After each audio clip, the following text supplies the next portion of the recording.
Hey everybody, my name's Joey. I'm a trail runner, a backcountry skier, and I have a PhD in electrical engineering.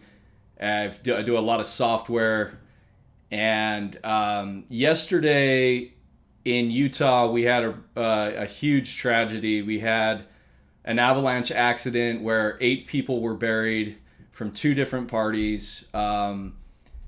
Four of them were able to dig themselves out, but unfortunately, four people died yesterday in the backcountry in Utah.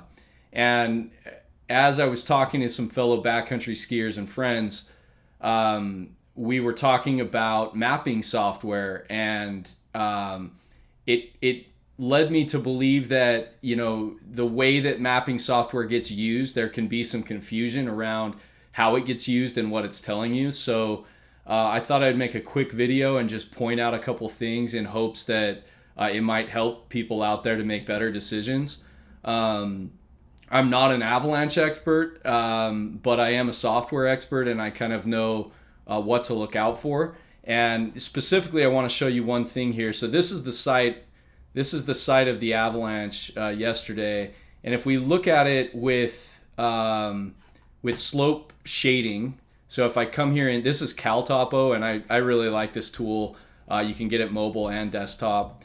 So if you come here to this slope angle shading, it'll shade the slope you're looking at with yellow means less than 30. If there's no shading at all, it's less than 27 degrees. So this is very safe terrain right here, assuming nothing can come down on you, which it possibly could from these sidewalls. But this is a very flat slope here. Yellow, a little steeper, but pretty safe. Once you start getting into this kind of yellowish orange color and darker, that's where you're in avalanche terrain or near it. And especially this red. This is 35 to 45 degrees here in the red, which is the bullseye for avalanche slopes. So this tool, red is the worst for avalanche, and then dark orange. It kind of makes sense. And so I really like how this is shaded. You can also switch this to gradient if you want to see kind of I think this confuses it a little bit because it averages out some of the steeper spots. So I prefer to stay on fixed here. But I want to show you, some friends and I were talking about FatMap. And FatMap is another piece of software, and it also has this gradient layer here that you can add on top of, and this is the site. So we'll turn on the gradient. The problem that I have with FatMap is, although it's got a lot of features and a great user interface, the shading seems very suspect to me.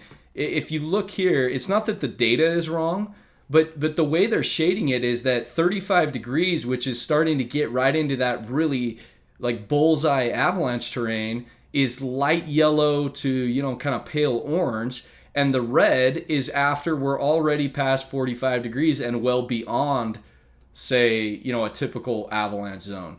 So when you see red here, you may look at this and say, oh, there's just this little cliff here, or this little spot that's more than, that's in the avalanche zone, but everything here should be fairly yellow, right? Like maybe that's nothing to be concerned about.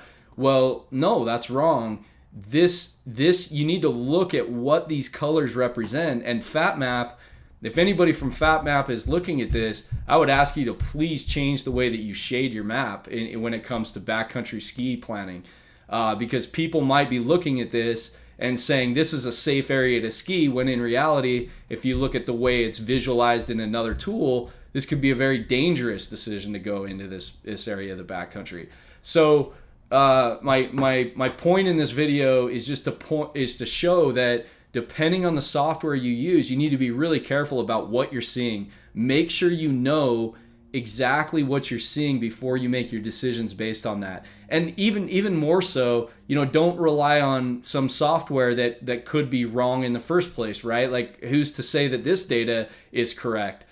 Chances are it probably is pretty good, and I've seen that it works pretty well from what when I go measure a slope and look at what it's given me here, at least on CalTopo, I get pretty good results. So I do trust it, but when in question, you need to measure the slope yourself when you're on site, and you need to have methods for staying off of those dangerous slopes from afar without getting in over your head. So Anyway, I thought this was important enough to point out in a video. Hopefully this is helpful to some of you out there who didn't realize that the shading could be different on these various platforms for evaluating the terrain. And there's a lot of other applications out there that you may be using.